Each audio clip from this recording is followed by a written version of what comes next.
And finally, nasa Pampanga na nga yung Atchino. Kala mo naman mo talaga napakalayo ng Pampanga sa Nueva Ecija.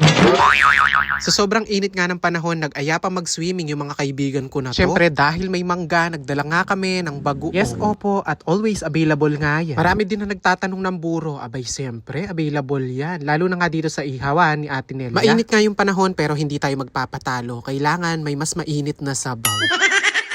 So, hi mga che, and welcome back again to my vlog!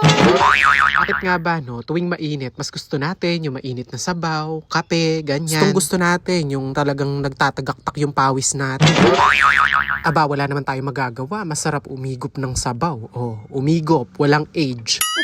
Anyway, i-pass forward ko na nga to. Bali, lumambot na nga yung baboy tapos nilagay ko na yung saging tsaka yung maraming sibuyas. Marami-rami pa naman yung stock na binigay sa akin ng kaibigan ko galing Nueva Ecija. Kaya naman every time na magluluto ako, dinadagdagan ko yung sibuyas. Tsaka na lang tayo magtipid sa sibuyas kapag walang-wala na.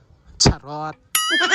Lagay nga pala ako dito ng pamintang durog tsaka pamintang buo para mas malasa. Kung medyo lumambot na yung saging, sinunod ko na yung mga gulay. Tulad na lang nitong repolyo. Sa nilaga, alam nyo naman na mas masarap talaga pag maraming gulay at mas nag-enjoy talaga akong kumain. Siyempre para at least balance nga yung kinakain natin. May pork, merong gulay, merong dessert kasi may saging. Nagdagdag pa nga ako ng konting sabaw dyan at kasi alam nyo naman nilaga to ha, hindi to adobo. Kami nga, madalas kami nagluluto ng nilaga tuwing Pasko o kaya bagong taon lang. Pero syempre, kapag may nagpautang ng karne, mapapaaga yung Pasko tsaka bagong taon. Charot! Hindi naman nga puro laman at tabato. May halo din siyang ribs, kaya may buto-buto din, kaya malasang-malasa yung sabaw. Syempre, kapag gantong mainit yung panahon, hinahinay at baka magkita agad kayo ni San Pedro. At para naman po dun sa nagtatanong kung meron pamburo, yes opo, at nagdadala nga ako ng luto dito sa tindahan ng inihaw na hito ni Ate Nelia. Guys, mabilis nga tong maubos kasi nga masarap nga namang i-partner sa hinihaw na hito. Kahit naman ako, Diyos ko, pagka lutong-luto yung hito tapos may puga-puga pa, ay manyaman sigurado.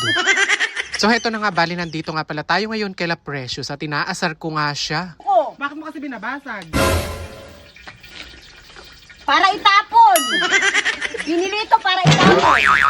Nagkayayaan nga kasi na mag-swimming nga daw kami ng biglaan. O diba? Pag biglaan talaga ay natutuloy. Alam nyo yan? Wala ako masyadong clip sa pag-swimming namin. Abay, para lang kaming nakipag-video. Dapat nga ako, nag-arkila na lang ng video sa bahay. Tapos nagkanta-kanta na Hindi rin naman kami makapagbaba dun sa swimming pool kasi nakabilad nga. Tapos yung isang swimming pool naman na nakasilong, kalahati lang yung tubig. Abay, para kaming mga itik.